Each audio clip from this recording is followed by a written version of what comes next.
kas tur nav vairāk, es uzstājos, bija šonadēļ tā mana balss atnākus uz Saeimu, tā. Nu, mēs atvērsim Saeimu un beidzot būs atvērt. Saeima ir atvērt jau, haidī, es nezinu, atvērtāku vispār nav, tas nav tā kā kaut kādā padomu zemē, pirmkārt, es jau teicu, var plenārsēdes skatīties, var komisijās piedalīties, visu var darīt, var tikai darīt. Tas jautājums ir, kā dabūt tiem jauniešiem vai tām organizācijām to pirmo pieredzi, ka tas ir paveicams un darāms, ka tas nav no tā, kad kaut kādu viedokli izsaka kaut kur, vai tas apmierināts vai neapmierināts, vai zina.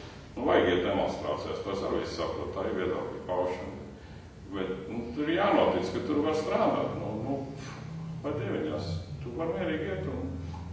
Es neredzu tādus kaut kādus struktūrālus vai procedūru ierobežojumus, lai nevarētu iet, varbūt es pieļauju, ka kaut kāda pilngadība ir. Viens ierobežojums ir, ka puikas nedrīkst šoktos Saeimā ienākt, tāds attur ir, kas ir, jā. Tas ir kaut kāds, pie tām arī jābaltiņi vienalga, ka cilvēkiem vai patīk vai ne, šīs, atvērās, principā atvērās arī, kā saka, visi tie, formālie NVO platformas un sadarbības, tas viss ir.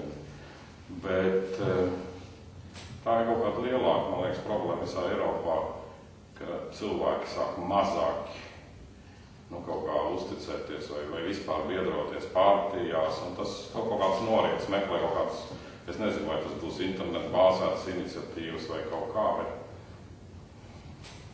kaut kāds savs viedoklis. Ja tev ir viedoklis, nav viņš jāslēp, aiziet.